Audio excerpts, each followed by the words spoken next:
I never thought driving packages could turn into a matter of life and death. Delivery work sounded simple enough, especially after everything I'd lost. My last job had ended badly. I won't get into the details now, but the point is, I needed money. I needed something steady. The mountains didn't scare me. I grew up near hills, used to winding roads and fog that seemed to creep into your lungs. So when the listing appeared for a delivery driver needed in the ranges, I didn't hesitate. The company's office was a squat concrete building on the edge of town.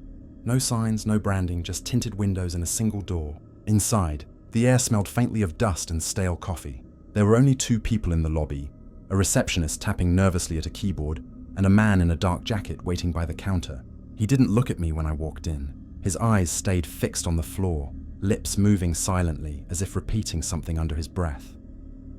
The receptionist asked my name and then slid a clipboard across the counter. The paperwork was brief, almost suspiciously so. No long forms, no insurance details, just a single page asking for my signature, my license number, and whether I understood that routes may vary and conditions may be unpredictable. That was it. When I signed, she gave me a thin smile and disappeared through a door in the back. A few minutes later, she returned holding something in her hand, a laminated card. She handed it to me like it was sacred. "Keep this in your truck," she said. Always. The card wasn't what I expected. It wasn't a route map or delivery schedule. Instead, it was a list. 10 rules printed in bold black text, numbered and underlined like commandments. Rule 1. Never stop for strangers on the road. Rule 2. Keep your headlights on even during the day. Rule 3. Always honk before entering a tunnel. Rule 4. Never deliver to cabin 6. Rule 5. If headlights appear behind you at night, pull over and kill your engine. Rule 6. Keep the radio on after midnight. Rule 7. Do not leave the road for any reason. Rule 8. Never open a package. Rule 9. If you hear your name whispered, do not answer. Rule 10. Deliver until the route is finished. Do not turn back early. I stared at the card, trying to process. Is this some kind of joke? I asked. The receptionist's smile faltered. The man in the jacket finally lifted his head. His eyes were bloodshot, the kind that belonged to someone who hadn't slept in days. He let out a short laugh, dry and broken, and shook his head. "You'll see," he muttered, almost to himself. Before I could ask anything else, the receptionist pushed a set of keys into my hand. "Your truck's out back. First delivery starts tonight." I wanted to press her. I wanted to demand why there were rules like these, but something in her face stopped me. Something tight in the way her lips pressed together, the way her eyes darted to the man in the jacket like she hoped I wouldn't ask. The silence between them said more than words could. This wasn't a prank. Not exactly. I left with the card burning a hole in my palm. Out back the truck waited, an older model pickup with a reinforced bed, paint chipped along the sides. But the engine started on the first turn of the key. A stack of packages was already secured in the back with heavy straps. The air smelled faintly metallic inside the cab, like old pennies. I set the laminated card in the visor above me, where I could see it if I needed to. The sun had started to sink by the time I reached the edge of town. The mountains loomed ahead, jagged silhouettes against a darkening sky. Clouds clung to the peaks, heavy and swollen with fog that spilled like smoke down the valleys. At first, the drive was almost calming. The road wound upwards, switchback after switchback, each turn revealing another stretch of forested slope. Pines rose in dense walls on either side, their trunks black in the fading light. The further I climbed, the fewer signs of life I saw. Houses disappeared. Streetlights vanished. Even the occasional power lines seemed to dissolve into the wilderness. The silence pressed harder the higher I went. No radio stations reached this far. My phone had lost service 5 miles back. The only sound was the growl of the engine and the crunch of gravel under my tires. That was when I began to notice the air. It was subtle at first, just a heaviness in my chest, like I couldn't take a full breath, the kind of pressure you feel before a storm, only sharper, colder. My skin prickled under my jacket. Every time I exhaled, my breath fogged in the cab, even though the heater was on. I gripped the wheel tighter. I told myself it was nothing, just the altitude, or my nerves from starting a new job. But the thought of that laminated card kept creeping back into my mind. Rules about headlights, tunnels, cabins I wasn't supposed to approach. Who wrote those? Why would a delivery company need them? A flash of movement caught my eye. Something pale flickered between the trees to my right. I snapped my head toward it, but there was nothing there, only the endless wall of pines, swaying slightly in the mountain wind. I tried to laugh it off. My imagination had always been a little too active for its own good. Still, I rolled my window up all the way. As the road twisted higher, fog began to gather, drifting in low sheets across the pavement. The headlights cut narrow cones through it, illuminating swirls that moved as if alive. My speed dropped to 20, then 15. Any faster, and I wouldn't see the sharp turns until it was too late. The weight in my chest deepened. Somewhere ahead, a tunnel waited. I remembered the third rule: always honk before entering a tunnel. My lips curled into a humorless smile. Superstitions. That's all they were. Like knocking on wood or tossing salt over your shoulder. I could follow them, sure, but I didn't have to believe. But a small, stubborn voice in the back of my mind whispered, "What if they're real?" I shook my head and pressed on.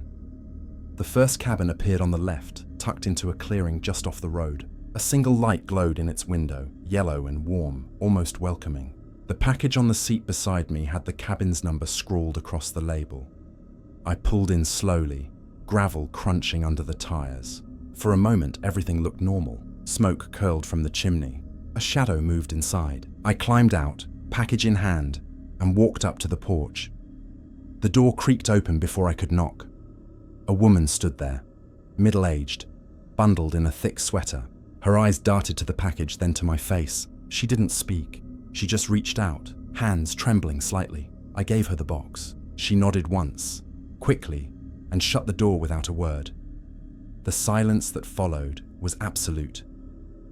I stood there for a moment, confused until the weight in my chest pressed harder, urging me back to the truck. I obeyed. As I drove away, I glanced up at the visor. The laminated card glinted faintly in the dim light.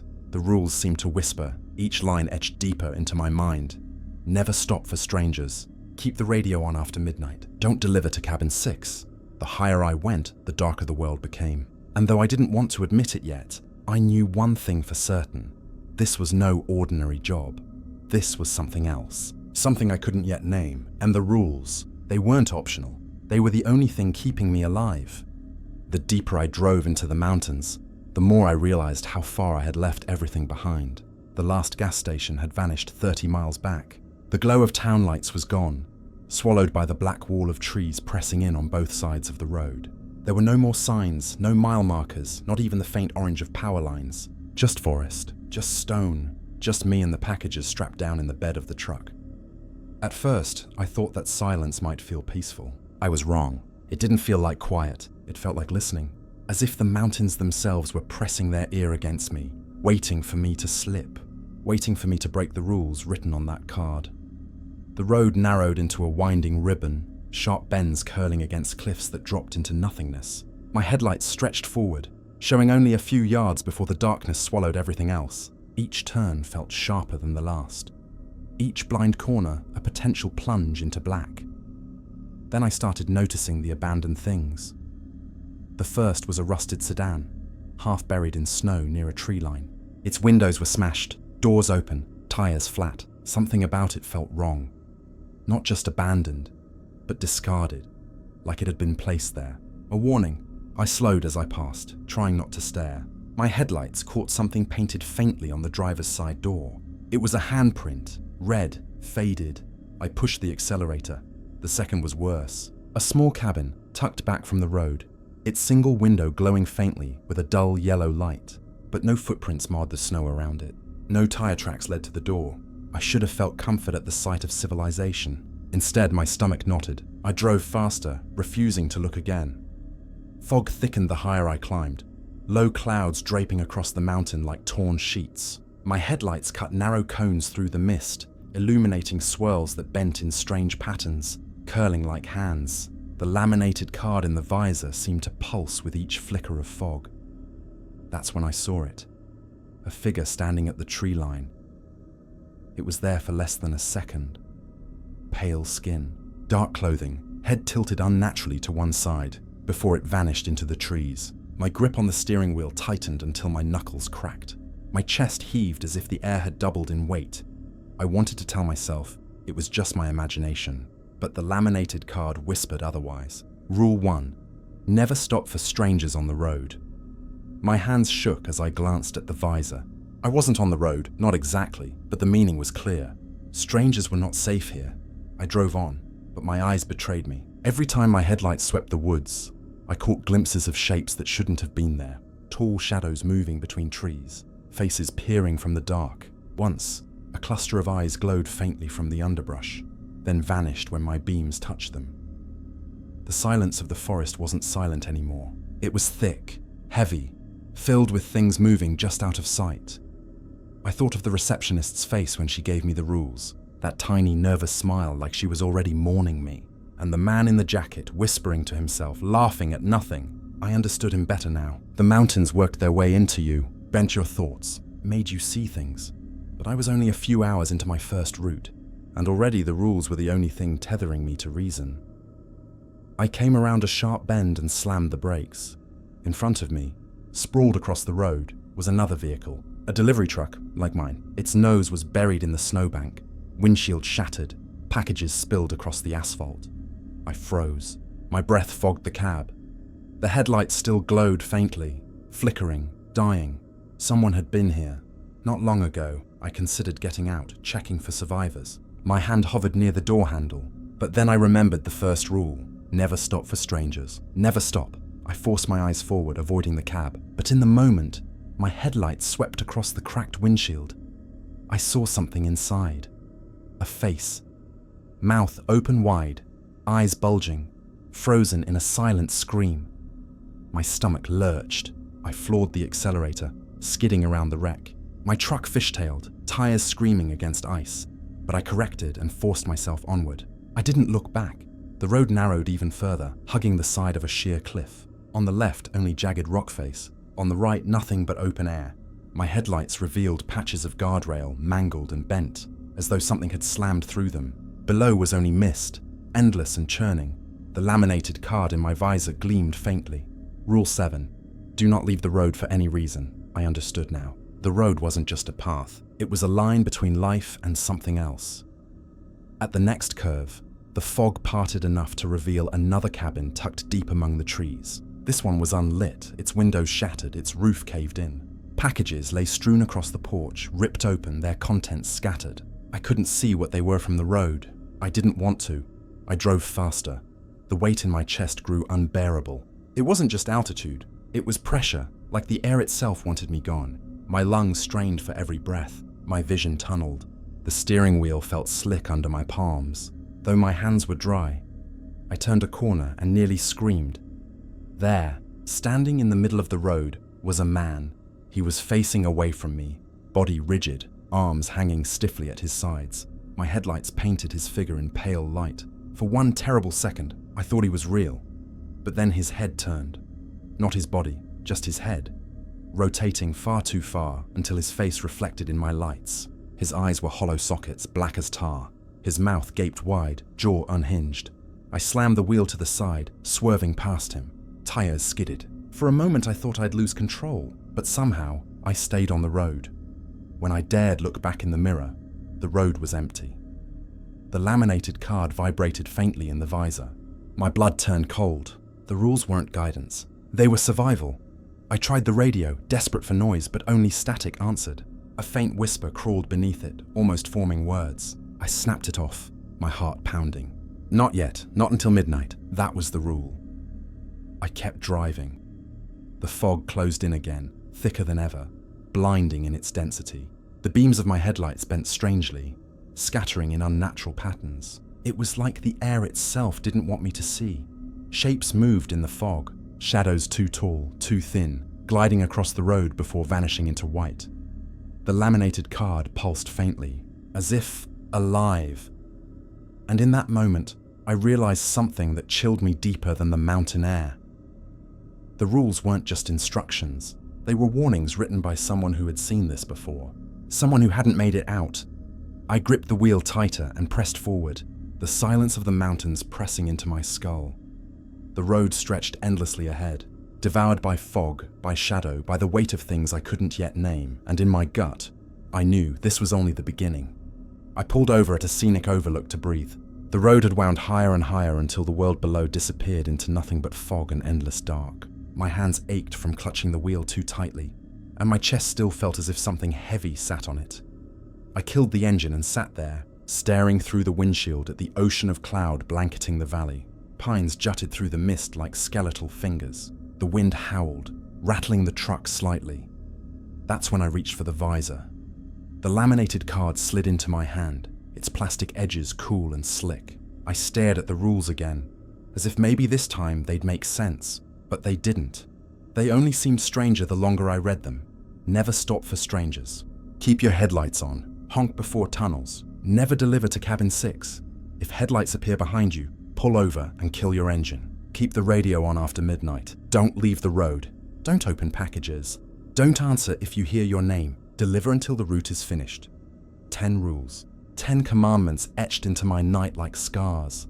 At first, I thought of them as quirky superstitions, like the ones my grandmother used to whisper about salt and mirrors. But after what I'd seen, the abandoned sedan, the cabin with lights but no footprints, the figure twisting its head too far to look at me, I wasn't so sure anymore.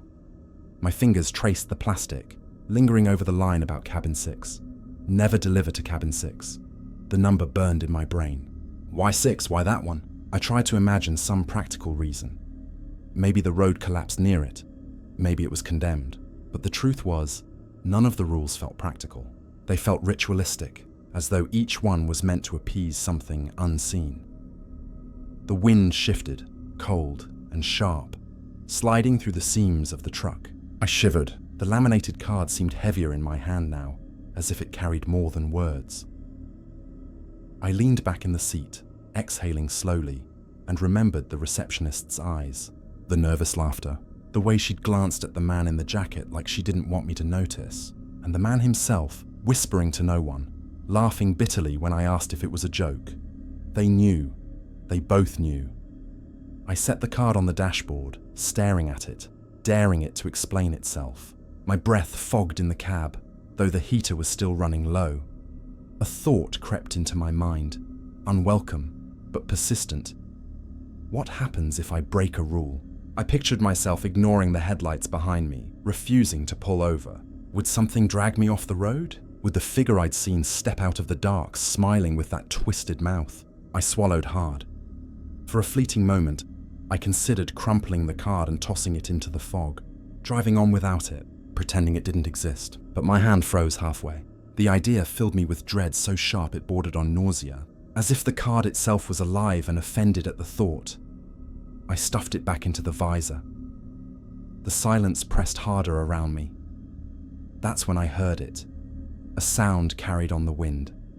Faint, almost indistinguishable. At first I thought it was just the breeze curling through the branches, but then it formed something sharper, a whisper. My name. My chest locked. I sat frozen, every nerve screaming. The voice was soft, distant, like someone calling from deep inside the fog, but it wasn't familiar. It wasn't friendly. It was thin and stretched, as though it had been pulled through too many mouths before reaching me. The card's 9th rule flared in my mind. If you hear your name whispered, do not answer. I gritted my teeth, clenching the steering wheel so tightly it creaked. The whisper came again.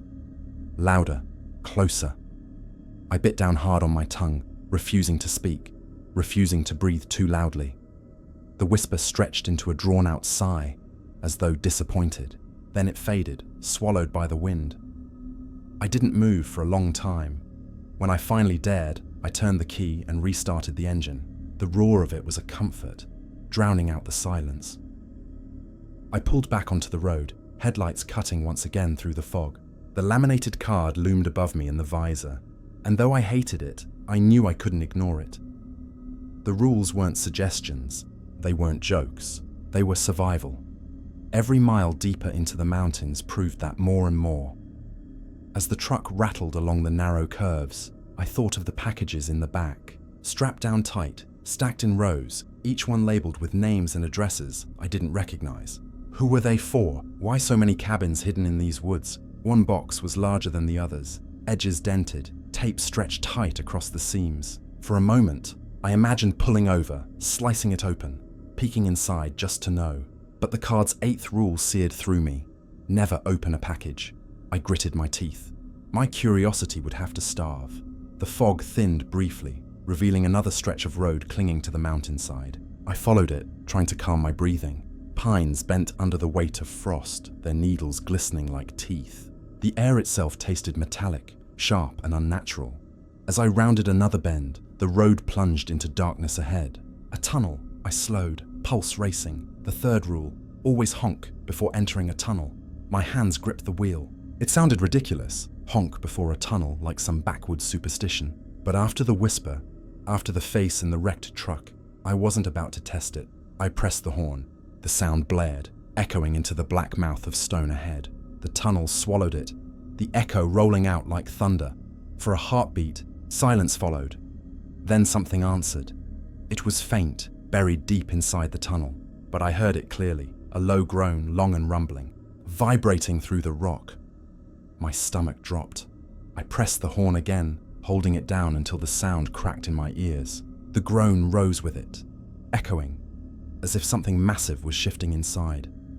Then silence. I swallowed hard and forced myself forward. The headlights illuminated the rough walls of the tunnel, jagged stone glistening with moisture. The roof hung low, water dripping steadily in long echoing ticks. Halfway through, I felt it, a presence, like something was running just behind the truck, pacing me. The rearview mirror showed nothing but black, but the feeling didn't fade. When the tunnel finally spat me out into open air again, I almost sobbed with relief. The rules worked. I didn't understand how, but they worked. The laminated card glared down at me from the visor. I couldn't shake the feeling that it wanted me to know something, that it wasn't just a card, wasn't just ink on plastic.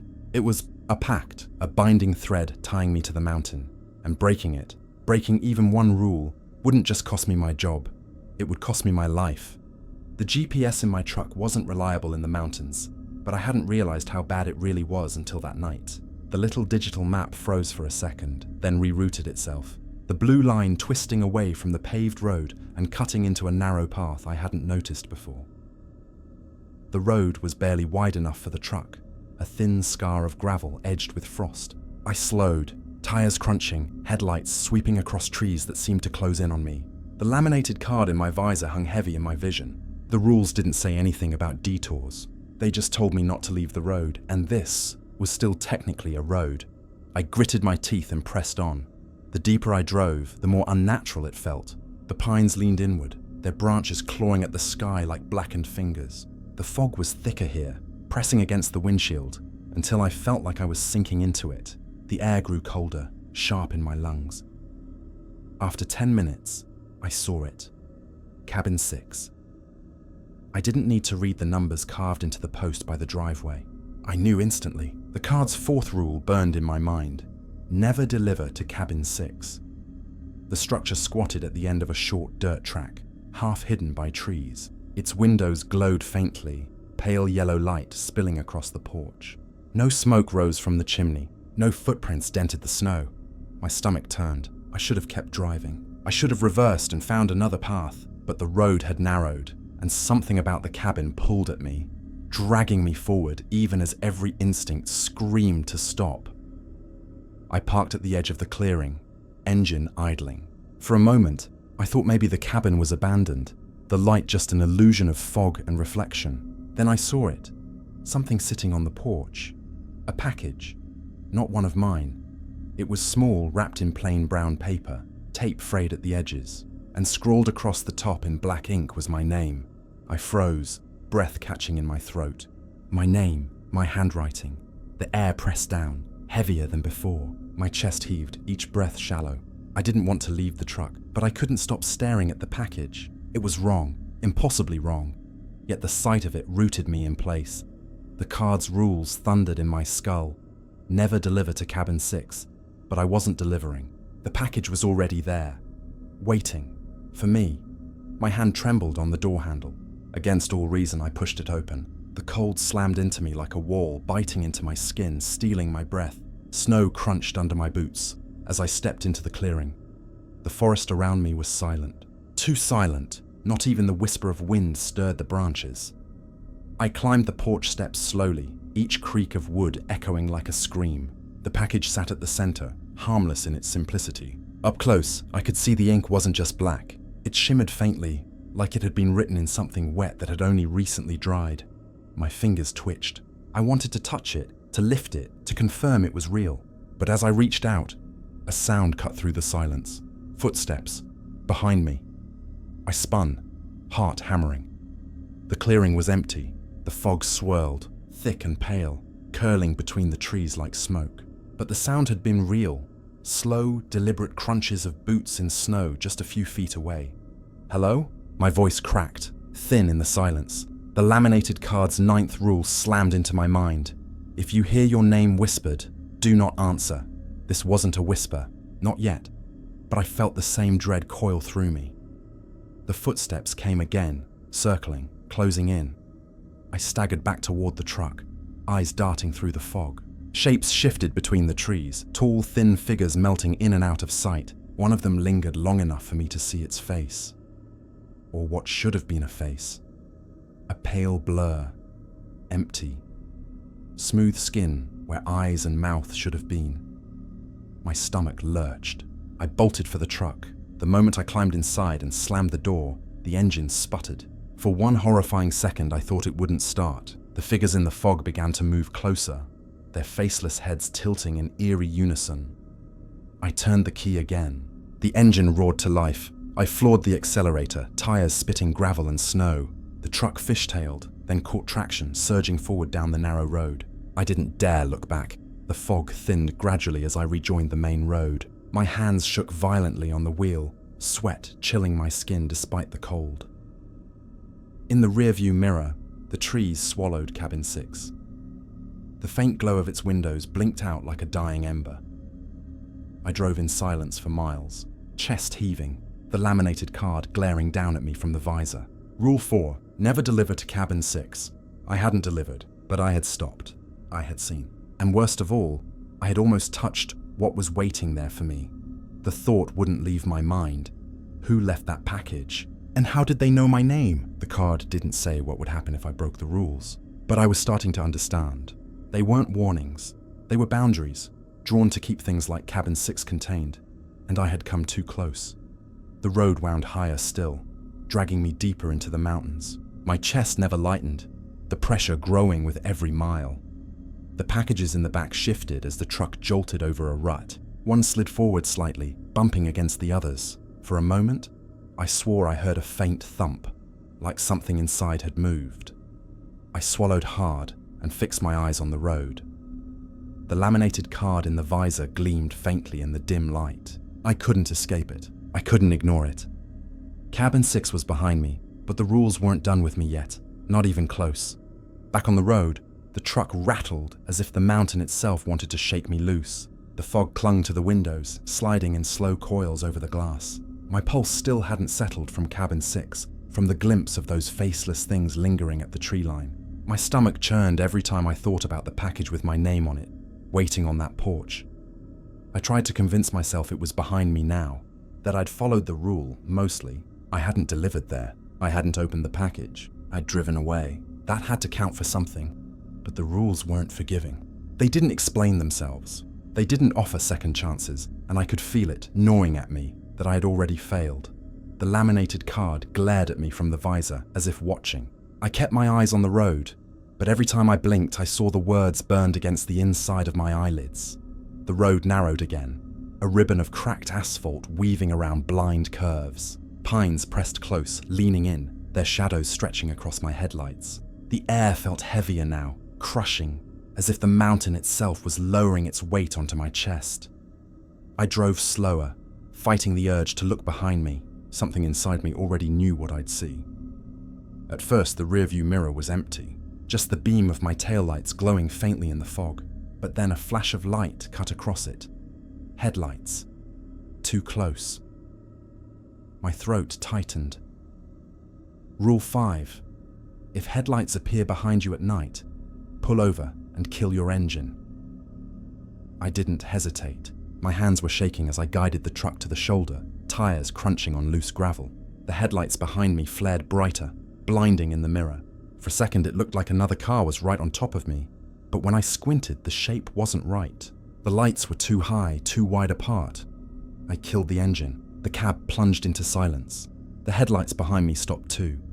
I sat there, breath shallow, heart pounding so loudly it drowned out everything else. I wanted to believe it was another driver, another poor soul out here on a night route, but deep down, I knew better. The light didn't move, and then something stepped out of it. At first, it was just a shadow cutting across the beams, but as my eyes adjusted, I realized it wasn't a person. It was taller, far taller, its shoulders scraping against the branches of the trees overhead. Its limbs were long and bent in wrong angles, swaying as though it was made of rope. Its face, God, I don't even know if I can call it that.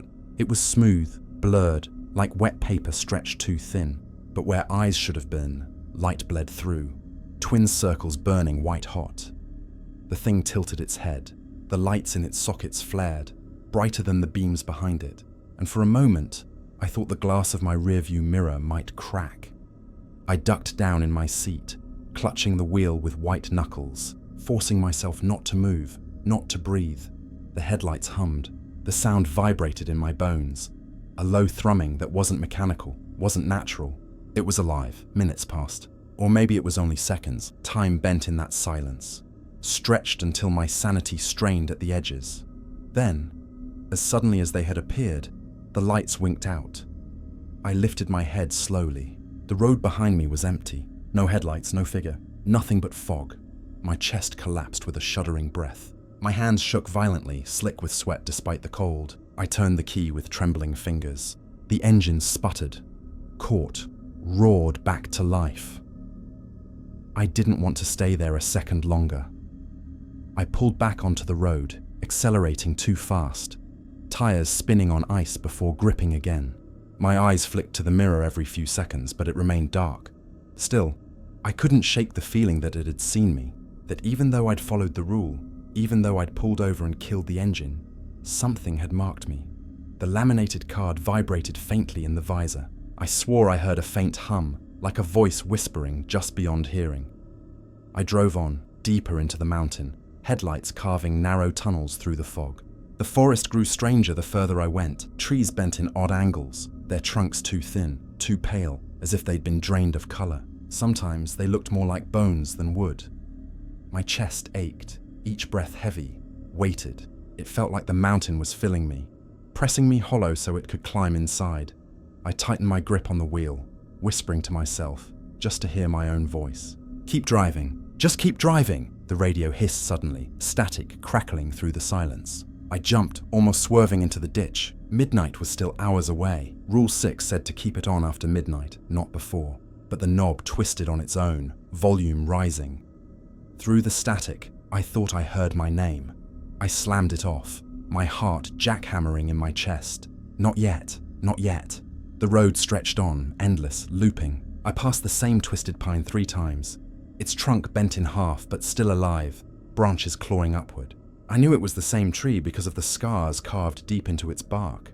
Each time I passed, the scars were deeper, fresher. Something wanted me to notice. I tried to focus on the laminated card, whispering the rules under my breath like a prayer. They were all I had. They were the only thing keeping me tethered to reason. But deep down, I knew I was unraveling. The headlights behind me hadn't been just a test. They had been a warning.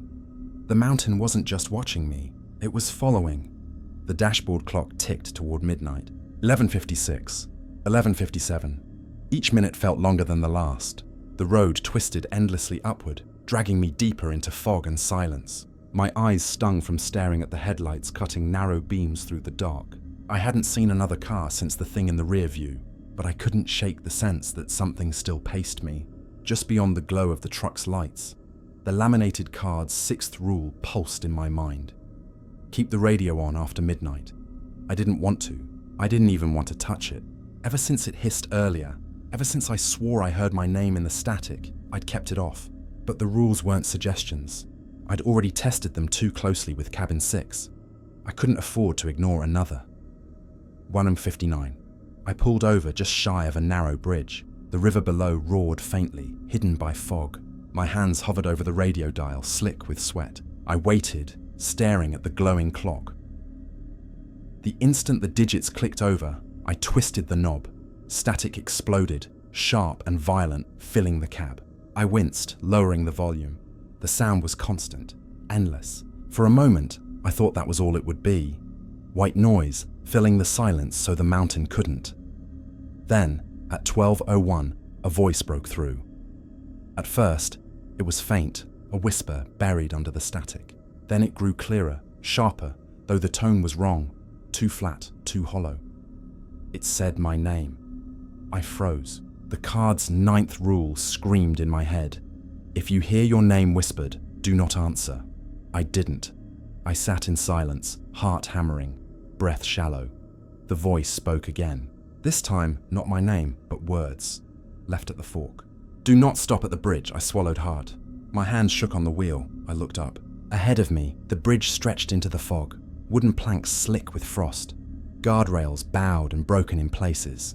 To the right, a narrow dirt road twisted upward through trees. The fork.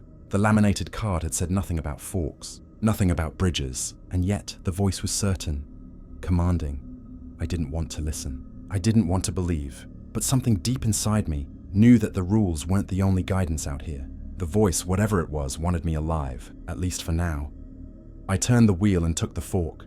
The dirt road jolted the truck violently, tires bouncing over roots and stones. Branches scraped against the sides, screeching like nails on metal. The radio crackled, the voice repeating in fractured fragments. Keep driving. Do not stop. Do not stop. I obeyed. For miles, the voice guided me. Left. Right. Stay straight.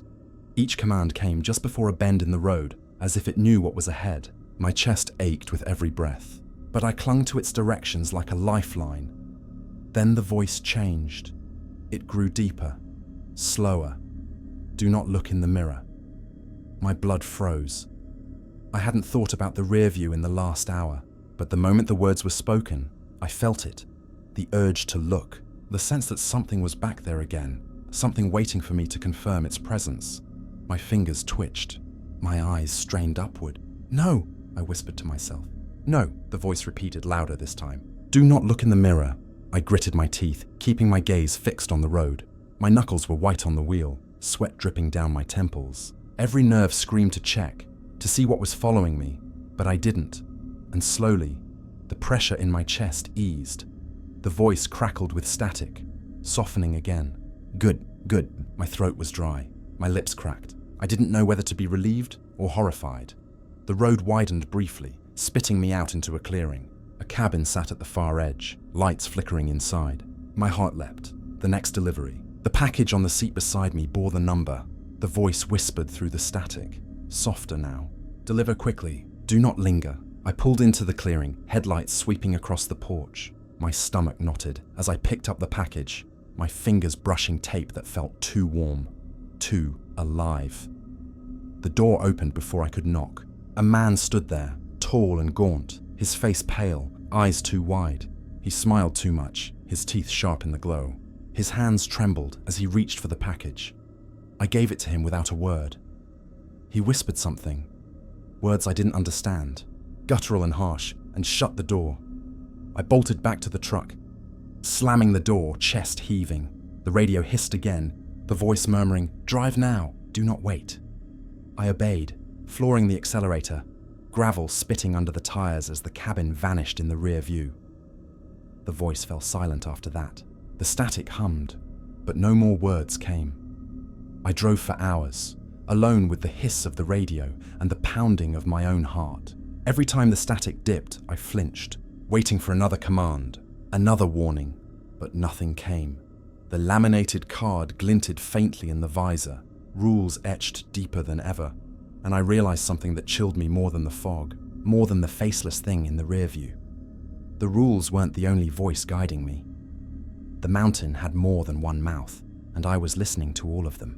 Some deliveries felt normal enough, packages wrapped in cardboard, taped neatly, labeled with cabin numbers that matched the addresses on my manifest, but others made no sense at all.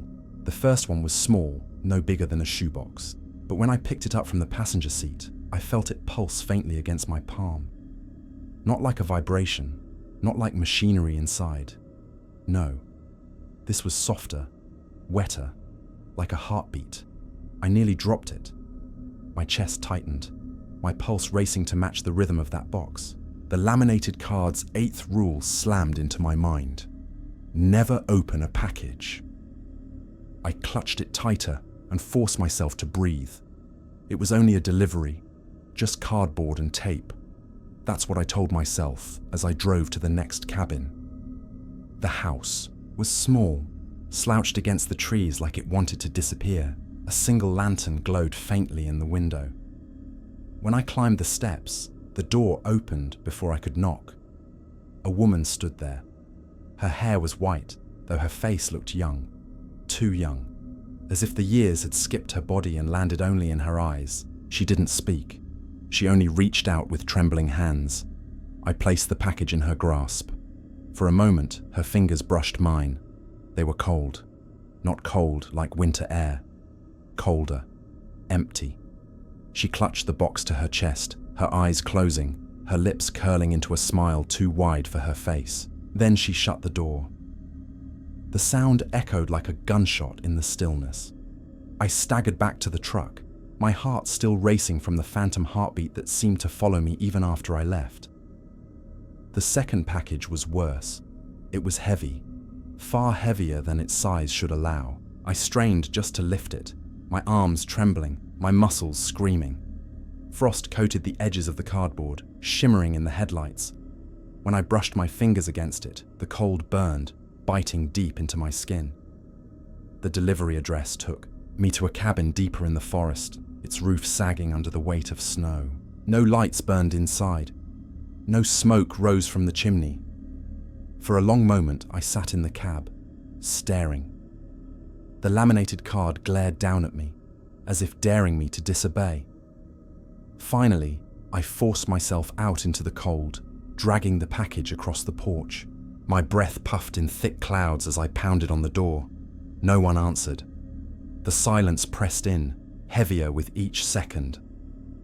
I turned to leave, desperate to abandon the package and return to the truck. But then the door creaked open. No one stood there, just darkness, yawning wide. The air spilling out was colder than the snow, colder than ice, colder than anything I'd felt in my life. My teeth chattered uncontrollably as I shoved the package inside and stumbled back. The door slammed shut behind me with a force that rattled the porch boards. I didn't wait. I ran. Back in the truck, my hands shook too hard to hold the wheel steady. The laminated card loomed in the visor, its rules etched like scripture, binding me to something I didn't understand. The third package. God, I don't even know how to explain it. It wasn't heavy, but it wasn't light either. The weight shifted as I carried it, sliding unnaturally from side to side. When I tilted it, the sound of liquid sloshed faintly inside. The tape sealing the top was stained with something dark. I didn't want to deliver it. Every nerve in my body screamed to throw it into the forest, to bury it, to burn it. But the rules didn't allow for that. Rule 10. Deliver until the route is finished. Do not turn back early. I drove on, the box, resting on the seat beside me, the smell of iron growing stronger with each mile. The cabin waiting for it was different. Larger, stronger. Its windows glowed bright, every room lit, shadows moving rapidly behind the curtains. Laughter echoed faintly through the walls, though the sound was distorted, warped, like a recording played backward. I carried the box to the porch with numb hands. The door swung open violently. A man stood there, smiling too wide. His eyes glittered unnaturally, the whites too bright. His teeth were sharp, yellow, filed to points. He snatched the package from my hands before I could speak. His fingers dug into the cardboard, puncturing it. Liquid seeped down his arms, staining his skin. He hissed something low, guttural. Not words, but a sound that vibrated in my bones. Then he shut the door. The laughter inside rose, loud and chaotic, shaking the cabin walls. I stumbled back to the truck, bile rising in my throat. Not every package was like that, but enough were. Enough to make me question what I was really delivering. Some were normal, simple, easy. I'd drop them on a porch, knock, leave. The door would creak open, a pale hand would snatch the box, and that would be the end of it. But too often, the packages pulsed, or hissed, or leaked. Too often, the people, or things, waiting inside the cabins smiled too wide, moved too quickly, or didn't speak at all. I began to dread the sound of tape tearing under my gloves, the feeling of cardboard brushing my skin. Every time I picked up a new box, I wondered if this would be the one that broke me. But I never opened them. Not once. Because I knew, deep in my bones, that if I did, I wouldn't survive to tell the story. Still, I couldn't escape the question burning in my mind. What was I delivering? Not food, not tools, not clothes or books or medicine. Nothing human. The mountain had turned me into a courier for something else, something vast, something that needed offerings. And the rules kept me alive only long enough to finish the route. The storm came without warning. 1 minute, the road was just narrow and foggy. The next, snow hammered the windshield so violently I could barely see a foot ahead. The wipers screeched across the glass, useless against the sheets of white. Wind howled through the mountains, rocking the truck on its wheels.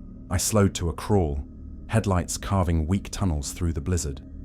The laminated card glared from the visor, but none of the rules mentioned storms. None of them said what to do if the road itself disappeared. Within minutes, the asphalt vanished under a blanket of snow. The tires slipped, fishtailed. My chest tightened with panic. I couldn't tell where the road ended and the cliffs began. That's when I saw it, a shape in the storm. A cabin. It rose out of the white like a mirage, its roof sagging under the weight of snow, smoke curling faintly from the chimney. A single lantern glowed in the window. I hesitated. The rules said nothing about shelter, nothing about stopping unless headlights appeared. But if I stayed in the truck, I'd freeze. Or worse, I'd skid off the cliff without even realizing it. I pulled into the cabin's driveway, tires crunching through deep snow, engine laboring against the wind. My hands shook as I killed the ignition. The silence of the storm swallowed me instantly. I grabbed my coat, shoved the door open, and staggered into the white. The snow stung like needles against my face, blinding me. I stumbled through drifts, boots sinking deep, each step a battle. The cabin loomed larger, darker, more solid. By the time I reached the porch, I was half frozen, my teeth chattering uncontrollably. The door opened before I could knock. No one stood there, but the fire inside was already burning. I stepped into the cabin, stamping snow from my boots. Warmth hit me immediately, washing over my frozen skin. The air smelled faintly of smoke and something else. Old paper, damp and musty. The cabin was empty. No chairs, no table, no bed. Just a single rocking chair by the fireplace, swaying gently as if someone had just left it. My chest tightened. The snow outside howled, rattling the windows. I shut the door, sealing myself inside with the warmth. That's when I saw them. On the mantel above the fireplace, stacked neatly in a row, were laminated cards. Dozens of them. My breath caught. They were just like mine. Plastic edges worn, text smudged, corners bent. Some were cracked, others stained. I stepped closer, my hands trembling, reaching for one. The first card I picked up was almost identical to mine. 10 rules, though some were different. Rule 3, do not speak to the man at the bridge. Rule 7, deliver only what is in your truck. Do not pick up extra packages. The second card was worse. Half of it was torn away, the remaining rules smeared with something dark. Blood, maybe. The surviving lines were frantic, scrawled in pen across the plastic. Don't sleep in the truck. Don't follow the children if they wave you down. I dropped it, my stomach churning. Another card was cracked clean through the middle, its rules written in different handwriting altogether. If the mountain asks you to choose, don't. If you see your own face, drive until it's gone. My knees weakened. I clutched the mantle for balance, my breath coming too fast. I wasn't the first driver. There had been others, dozens, maybe more. Each of them given rules, each of them sent into the mountains with packages, each of them leaving their cards behind like gravestones. The rocking chair creaked suddenly, shifting backward as if someone had just sat down. I froze. My eyes darted to it, but the chair was empty. The fire popped loudly, sending sparks up the chimney. The wind outside screamed, rattling the cabin's frame. I backed away from the mantle, my chest heaving. My laminated card felt heavier in my pocket now, warmer, almost pulsing. I pulled it out, staring at the rules again. They looked sharper, clearer, as if freshly printed. Never deliver to cabin 6. If headlights appear behind you, kill your engine. Keep the radio on after midnight. I wanted to throw it into the fire, watch it burn with the rest. But my hand wouldn't let go. My fingers locked around it, knuckles white, as though the card itself refused to be destroyed. I sank into the rocking chair, the wood creaking under my weight. My body ached, exhaustion pressing heavy on my bones. The warmth of the fire lulled me, and for a moment I closed my eyes. That's when I heard it. Whispers. Not outside. Not in the storm. Here, inside the cabin. They came from the mantle, from the pile of cards, voices layered over one another, dozens, maybe hundreds, murmuring in low, urgent tones. Some were frantic, pleading. Others were broken, sobbing. A few laughed bitterly. The sound twisted and hollow. I clamped my hands over my ears, but the whispers burrowed through. Don't sleep. Don't look out the window. Don't answer when it knocks. You won't leave. None of us leave. My heart pounded. I staggered up from the chair, backing toward the door. The whispers grew louder, more desperate, as though the cards themselves begged me to listen. I grabbed the handle, yanking the door open. The storm roared back in, blinding white, freezing air slamming into me. For a moment, I almost stayed. The warmth of the fire, the safety of the walls, the rocking chair swaying gently. It all called to me. But the cards on the mantle whispered one last phrase in unison, their voices overlapping into a scream. Go. I stumbled into the storm, slamming the door behind me. Snow swallowed me instantly, wind howling, frost biting deep into my skin. I fought through drifts, half running, half falling, until I found the truck again. My fingers were numb, barely able to turn the key. The engine roared. The headlights cut through the storm. I didn't look back at the cabin, but I knew what it was. A graveyard, not for bodies, but for drivers. The laminated cards were tombstones, rules carved into plastic instead of stone. And I realized, with a sick certainty, that one day my card would be on that mantle too. I used to think roads were fixed things. You could trust them, follow them, and they would take you somewhere real. Up here, that certainty crumbled. The morning after the storm, I pulled back onto the route, headlights sweeping over snow that looked untouched, as though my tires had never passed this way before. My chest was heavy again, that same crushing weight that never truly left. But now it was worse, thicker, as if the air itself had learned my name. The first sign came small, a bend in the road I recognized, sharp, hugging the cliffside with a bent guardrail. I remembered passing it last night, but when I rounded the corner, I hit it again. Same bend, same mangled guardrail. I slowed, heart thudding. I drove on, refusing to believe it. But half a mile later, I hit the same curve again, and again, and again. Each time, the guardrail looked more broken, as though something massive had crashed through it. Fresh splinters glistened in the frost. The laminated card pressed down from the visor, vibrating faintly, though it offered no guidance for this. No rule about roads repeating, no commandment for what to do when the world bent in circles. By the fourth time, my hands were shaking on the wheel. My breath fogged the cab, rapid and shallow. I wanted to scream, to slam the accelerator and break free of the loop. But something in me knew speed wouldn't matter. The mountain had folded itself around me. I whispered the rules to myself just to hear my own voice. Never stop for strangers. Keep headlights on. Honk before tunnels. never deliver to cabin 6. It didn't help. The world wasn't listening. At the 5th loop, I slammed the brakes and pulled over. Snow crunched under the tires. My chest felt like it was caving in, and that's when I heard it. Breathing, not mine, not human. It came from the back seat. Slow, steady inhales. Too loud in the silence, too close. The hairs on my neck stood up, my skin prickling. I turned slowly, afraid of what I'd see. The back seat was empty, but the sound didn't stop. It grew louder, heavier, as though something invisible sat there, its lungs larger than mine, filling the cab with each monstrous breath. I snapped forward, knuckles white on the wheel, refusing to look again.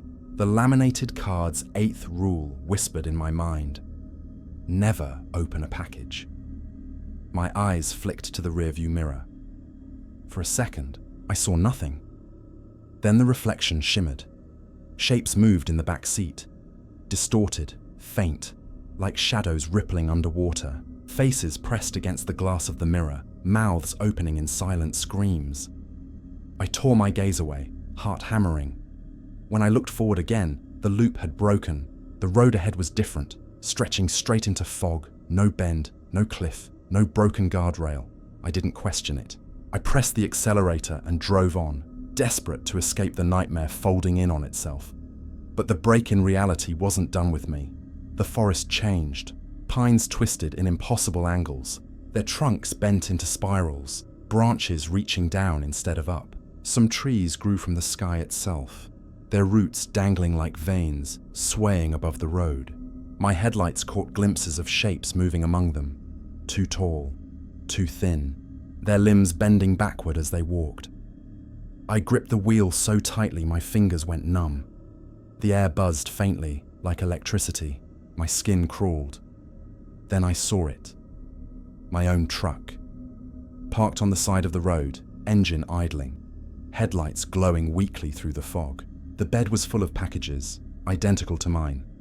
I slowed, heart slamming against my ribs. The laminated card burned in my visor, but it offered no rule for this. The driver's side door opened, and I stepped out. Not me, not exactly. A shape that wore my face, my jacket, my boots. But its movements were wrong, jerky, too sharp. Its head tilted at a grotesque angle, like it had forgotten how necks worked. It looked at me, and when it smiled, I knew. It wasn't human. I floored the accelerator, tearing past the doppelganger. My truck rattled violently, packages shifting in the bed. In the rear view, I saw my double climb back into the other truck, its headlights flaring to life. For miles, it followed me, always behind, never gaining, never falling away. Just there, a mirror image shadow, pacing me through the fog. I couldn't tell if it wanted to replace me, or if it already had. The road bent downward suddenly, plunging into a valley drowned in mist. The weight in my chest grew unbearable, every breath a labor. The laminated card pulsed, glowing faintly as if alive. I pulled it from the visor, clutching it in my hand. The plastic was warm, almost hot, throbbing faintly with a rhythm that matched my heart. The rules blurred, the letters shimmered, shifting, rearranging themselves into new commands I'd never seen before. If you see yourself, keep driving. Do not let it near. If you feel breathing behind you, do not turn around. My vision blurred. My head spun. I shoved the card back into the visor, my chest heaving.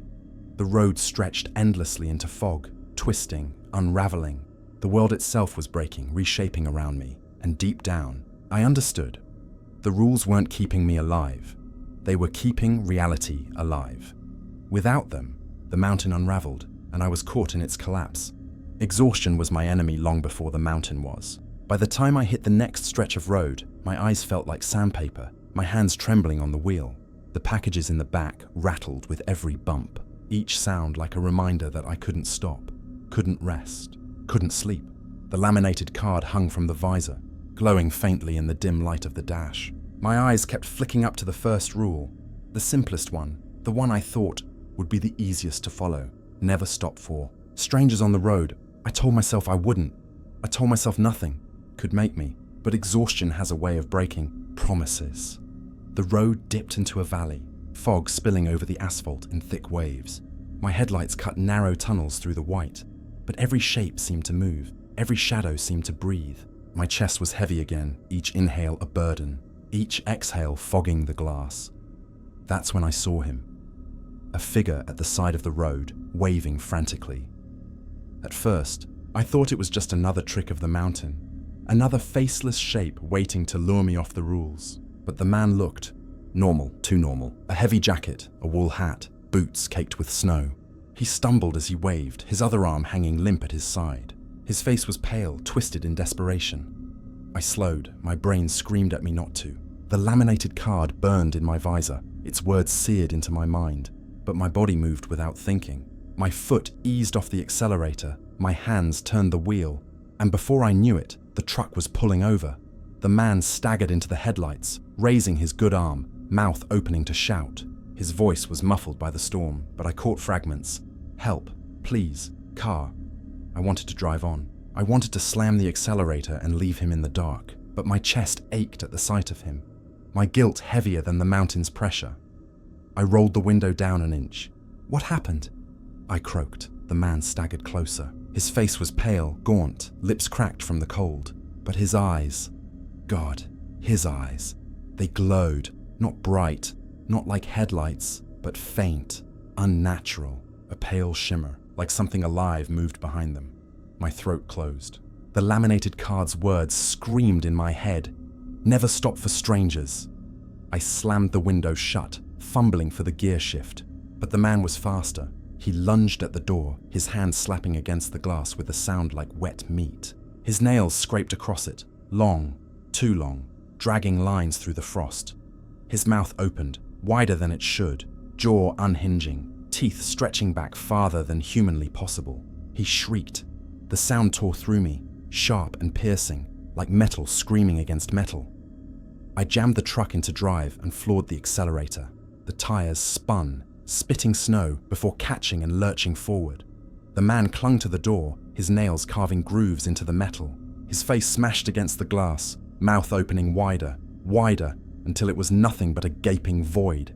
I swerved violently, slamming the truck against the guardrail. The impact jolted him loose. His body hit the snow with a sickening thud, limbs bending at wrong angles, bones cracking like branches. But when I looked back in the mirror, he was already standing, not limping, not crawling, standing, his head tilted, those glowing eyes burning into mine as the fog swallowed him whole. I drove faster than I ever had before. My chest heaved, sweat dripping down my spine despite the freezing air. My hands trembled on the wheel, the laminated card rattling in the visor. I had broken the first rule, and the mountain knew. The air grew heavier, pressing down on me until each breath was agony. The fog thickened, shapes moving within it, tall figures, bent and twisted, pacing the truck as I sped along. Their limbs scraped the ground, their heads brushing the treetops, faceless mouths opening in silent screams. The packages in the back shifted violently, thudding against the bed as though something inside them struggled to get out. The radio hissed suddenly, static blaring through the cab. My chest seized. Midnight was long past. The radio was supposed to be my lifeline, my guide, but the voice that came through wasn't the same as before. It was laughter, low, cruel, endless. I slammed the dial, but the knob wouldn't budge. The sound grew louder, filling the cab, echoing in my skull. Then the voice spoke, deeper than before, vibrating through my bones. You broke the rule. I gritted my teeth, tears burning my eyes. I didn't mean to. The voice laughed again, crueler this time. There are no accidents. The headlights flickered. The road ahead vanished into darkness. For a moment, I thought the mountain had finally swallowed me whole. Then the lights flared again, and the figure was there. The same man from the roadside. Standing in the center of the road, his body twisted, broken, his head hanging at an impossible angle, his glowing eyes locked on mine. I screamed and swerved, the truck skidding on ice. The tires screamed, the guardrail shattered, sparks flying as metal tore against metal. For one horrifying second, the truck hung half over the cliff, snow and gravel spilling into the abyss below. I slammed the wheel, floored the accelerator, and somehow, miraculously, the tires caught. The truck lurched forward, back onto the road. My chest heaved, my vision blurred with tears. The mirror showed nothing behind me. The figure was gone, but the damage was done. The first rule was broken, and in that moment, I understood something I hadn't before. The rules weren't just to keep me alive, they were a bargain, a contract. Follow them, and the mountain let me pass. Break them, and the mountain collected its due. And now it had my name. The laminated card glowed faintly in the visor, hotter than ever, its letters shifting, rearranging. For a moment, I swore the first rule had changed. Never stop for strangers. Now it read, never stop again. The road dipped into silence after I broke the first rule. No wind, no storm, no sound but the growl of my engine. Even the fog thinned, retreating into the trees as though the mountain itself was holding its breath, waiting for me to realize what I had done. My hands trembled on the wheel. My chest still ached, each breath jagged, shallow. The laminated card glared from the visor, its words burning into my mind. Never stop again. The rule had changed. I didn't know if I'd imagined it, if my exhausted mind had warped the letters, but deep down I knew better. The mountain wasn't just watching me, it was writing me. The headlights swept across something ahead, and my stomach dropped. Another truck. It was pulled halfway into the snowbank at a turnout, its nose buried in frost, windshield cracked. The bed still loaded with packages. The logo on the door was the same faded one as mine. I slowed, fighting every instinct. Rule 10 demanded I finish the route. Rule 7 warned not to leave the road, but curiosity burned hotter than fear. I pulled in, crunching snow under my tires, headlights flooding the abandoned vehicle. The cab's door hung open, swinging slightly in the wind. Snow had piled inside, blanketing the seat. A laminated card lay crumpled on the floor, half buried in frost. My throat tightened. I climbed out, boots sinking deep into the drift. The cold stung my skin, cutting sharp through my coat. Each step toward the truck felt heavier, as though the air itself wanted me to turn back. The body was inside. The driver sat slumped against the wheel, head tilted at a grotesque angle, mouth frozen mid-scream. His skin was grey, cracked with frost. His eyes were open, glazed over with ice, but they moved. Not much, just enough. The pupils twitched, rolling in their sockets until they locked on me. I staggered back, bile rising in my throat. His lips cracked open, stiff and frozen, but still curling into a grin. The sound that followed wasn't a voice. It was a groan, deep and hollow, vibrating through the cab. I wanted to run. Every part of me screamed to leave, but my eyes fell to the laminated card clutched in his frozen hand. It was different. Fewer rules. Only 6 this time. The first was smeared, unreadable, but the second was clear enough. If you find me, don't look in my eyes. Too late. My chest seized, air locking in my lungs. My vision swam as the frozen driver's eyes twitched again, wider now, veins spiderwebbing across the ice. I stumbled backward, but the cab groaned, metal bending, as though something inside the dead man wanted out. His frozen grin widened, skin splitting at the corners, bloodless cracks forming across his cheeks. The laminated card in my visor pulsed hot, burning against the windshield. My rules, my path. I tore my gaze away, stumbling toward my own truck, snow clawing at my legs. Behind me, the laughter started. Low at first, choked through ice, but then louder, sharper, echoing off the trees. The dead man's body shook violently in the cab, his head banging against the steering wheel, eyes still locked on me even as his neck twisted unnaturally. I threw myself into my truck, slamming the door, hands shaking as I jammed the key into the ignition. The engine roared, headlights flaring.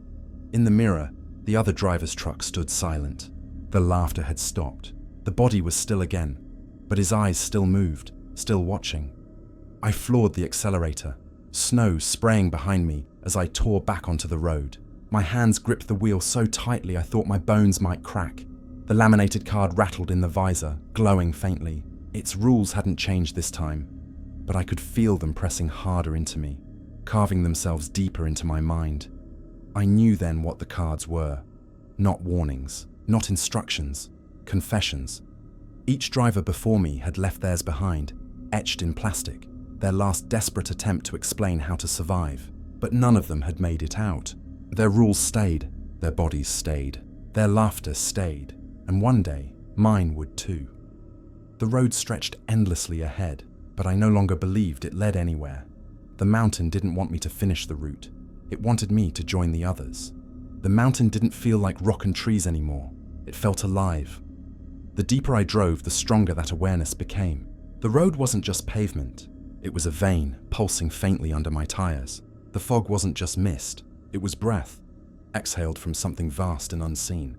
The air pressed against me like the weight of a hand, slow and deliberate, testing how long I could resist before breaking. The laminated card in my visor glowed faintly now, its letters sharper than ever, as if freshly etched.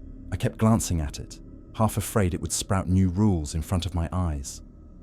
I thought about the dead driver I'd seen, his frozen grin, his eyes twitching under the ice. I thought about the mantle stacked with laminated cards in the storm cabin, each one belonging to someone who had never made it out. The mountain didn't care about us. It used us. I wasn't a driver anymore. I was a courier for something far older, far hungrier. The realization settled into me like frostbite, slow, numbing, irreversible. I tightened my grip on the wheel, but my knuckles trembled. The packages rattled in the bed, heavier now, shifting as though they were alive. And maybe they were. The next cabin appeared suddenly, as if the mountain had carved it into existence just for me. It sat crooked on a hill, its roof bent, its door sagging, but the light inside glowed steady, waiting. I pulled in, my headlights sweeping across the porch. My stomach clenched as I grabbed the package assigned to it. The box was damp, the tape curling away from cardboard soaked through with something dark. My hands shook as I carried it to the door. It opened before I could knock. A woman stood there, or something that looked like a woman. Her hair hung in wet clumps, her skin pale and swollen, her lips blue as though drowned. Her eyes flicked to the package, then to me, and for a moment, I thought she would speak. Instead, she smiled. Her teeth were too sharp. I shoved the package into her arms and stumbled back, nearly slipping on the ice. She clutched it to her chest, her smile stretching wider, splitting the corners of her mouth until blood dripped down her chin. Then she shut the door. The laminated card pulsed faintly in my visor as I returned to the truck. My chest felt like stone, each breath shallow and cold. The next cabin was worse. Its windows were black, its roof caved in, but the address matched. I carried the package anyway, each step heavier than the last. When I set it on the porch, the boards creaked, groaned, then split open. Pale hands shot up from the darkness, seizing the box. Dragging it below, I stumbled back, my heart hammering, and the hole sealed itself as if nothing had happened. By the time I returned to the truck, I was shaking violently. The laminated card glowed brighter, hot now, burning against the visor. I tore it free, clutching it in my hand. The words blurred, shifting, rearranging themselves into something new. Deliver until the mountain releases you. My throat tightened. This wasn't about survival. It never had been. The rules weren't keeping me alive. They were keeping me useful. The mountain didn't want me dead yet. It wanted me to keep delivering. The next miles blurred into one long stretch of dread. Cabins appeared and vanished, each more grotesque than the last. One was filled with shadows that writhed like snakes against the windows. Another had no door, just a yawning black mouth where something waited. I didn't look too closely. Each time I left a package, each time something or someone took it, and each time I felt myself hollowing out. The packages grew lighter, as though their weight shifted into me, carving out pieces of my chest, my mind, my soul. By the time I reached the final turn, I was barely breathing. The road narrowed into a tunnel of trees, their branches arching overhead like ribs. My headlights illuminated frost clinging to bark, shapes shifting just out of sight. The air buzzed, thick with static, as though the mountain itself leaned close to listen. The laminated card pulsed in my hand, and then the road ended. Not at a cabin, not at a town, not at anything human. The asphalt crumbled into dirt, then stone, then nothing at all. A yawning tunnel opened in the cliffside ahead, its edges jagged, its interior glowing faintly. It wasn't a tunnel, it was a throat. The mountain breathed, fog spilling from its mouth, the sound of air rushing in and out, vibrating through the earth. My packages shifted violently in the bed, thudding against the sides of the truck. Some of them pulsed faintly, others rattled, others hissed. The laminated card burned hot in my palm, its final words clear now. Deliver until the mountain releases you. My chest locked, my throat burned. I realized the truth. The deliveries weren't for the cabins, they were for this. Every package I'd carried, every box I'd handed off, was only preparation, only ritual. The real delivery was here, into the heart of the mountain itself. My headlights flickered, dimming, as though the truck itself bowed in submission. I gripped the wheel with trembling hands. My eyes burned with tears I couldn't stop. The mountain had chosen me, and I had no choice but to obey. The mountain's throat closed behind me. I don't know how else to describe it. The tunnel that swallowed the road wasn't stone, not really.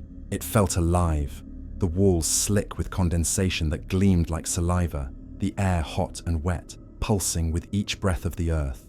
My headlights illuminated jagged rock that shifted when I blinked, ridges flexing like muscle.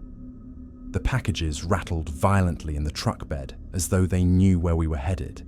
My chest heaved, lungs straining against the crushing pressure. I drove deeper. The laminated card burned hot in my hand. Its letters had shifted again, rearranging themselves into something new. Final stop. 2 words. Nothing more. I gritted my teeth, tears burning my eyes. My hands shook violently on the wheel. I wanted to scream, to turn back, to abandon the packages and flee. But the road was gone. The mountain had swallowed me whole. And there was only one way out. The tunnel twisted downward, deeper and deeper, until the light of the outside world vanished completely.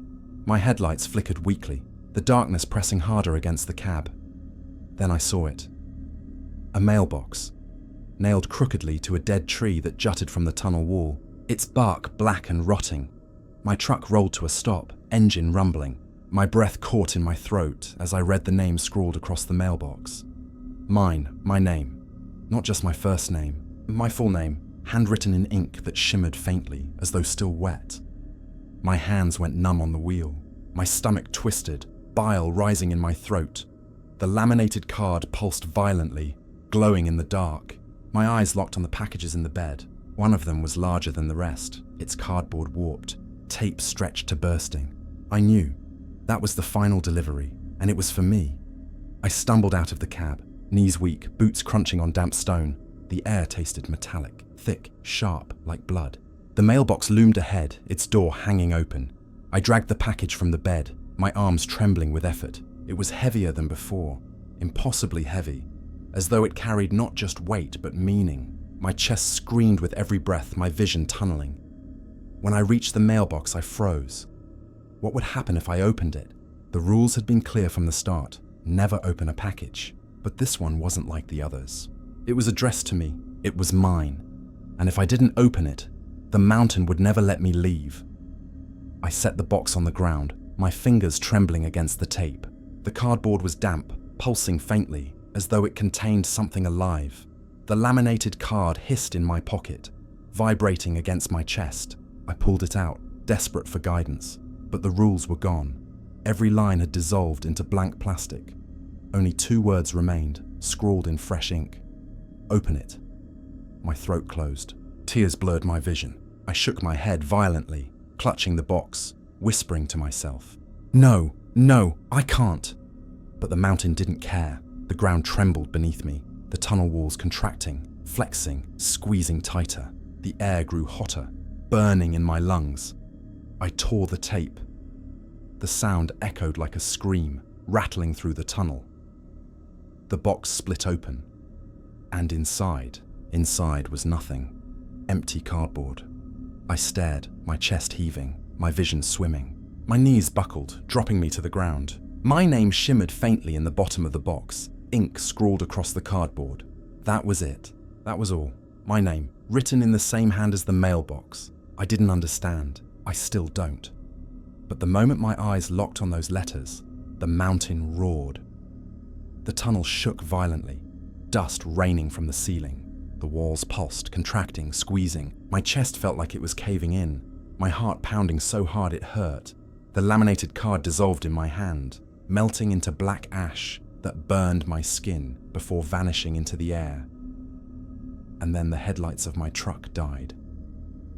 I was left in darkness. The roar of the mountain grew louder, deeper, vibrating through my bones. The ground split beneath me, and I fell.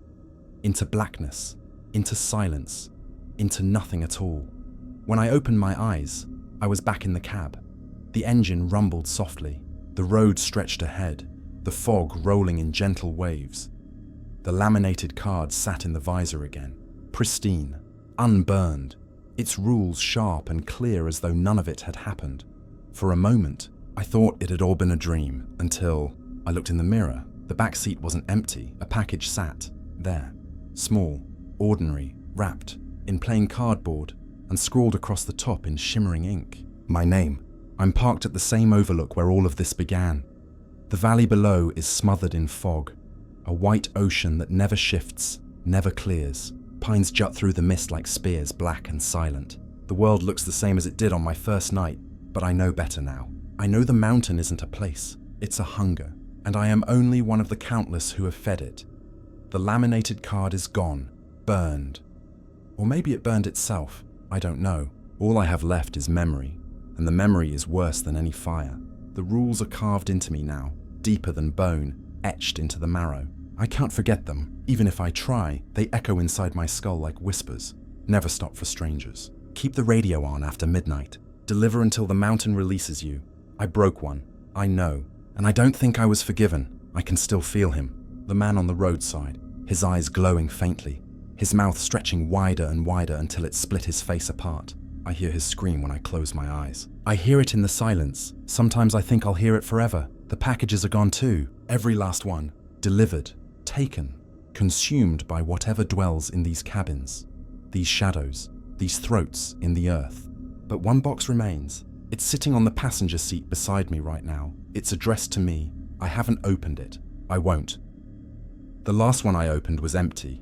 Just my name scrawled across the bottom in wet ink. But that was enough to mark me. Enough to bind me. The radio hisses softly, though I haven't touched the dial. It never turns off anymore. Static fills the cab. Faint whispers threading through it. Murmuring things I don't want to understand. Sometimes it gives me direction still. A guiding voice telling me where to turn, where to stop, where to leave my burdens. But tonight, it's different. It keeps repeating one phrase over and over, in a voice that sounds almost like my own. Confess.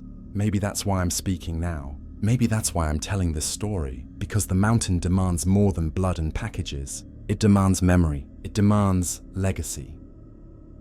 I wonder how many other drivers sat here before me, parked at this same overlook, trying to explain what happened to them. How many burned their cards, only to find the rules burned deeper inside? How many told themselves they'd survive, only to end up frozen in their trucks, their eyes still twitching long after death? I shouldn't be alive. Not after everything I've seen. Not after breaking the first rule. But life feels like a technicality now, a thread the mountain hasn't bothered to cut yet. Headlights flicker faintly in the rear view. I should turn off the engine, like the rule says.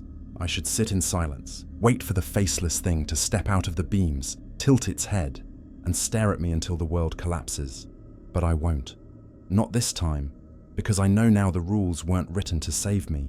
They were written to prolong me, to stretch me out long enough to make the mountain's meal more satisfying. The mountain doesn't want survival. It wants obedience, and I gave it mine. That was my mistake. So I'm sitting here with the engine running, my headlights painting narrow tunnels through the fog. The laminated card is ash, the package is gone, the route finished. Or maybe it never really ends. Maybe it loops forever, twisting back into itself, bending reality until drivers like me don't know where the road began or where it ends. The headlights in the rear view are closer now, too close. I know what the rule says, but I won't follow it. Not this time. If anyone ever finds this, if my words survive somehow, listen to me. Don't take the job. Don't drive into these mountains. Don't let them hand you that laminated card with its strange commandments and nervous smiles. Because the rules don't keep you alive. They only teach you how to die slower. The radio hisses louder, my voice breaking through the static. Confess. So this is my confession. I am a delivery driver in the mountains. I followed the rules. I broke them. I delivered everything the mountain asked, and it never released me. Now the headlights are filling the cab with white light, blinding, endless, and I know what comes next.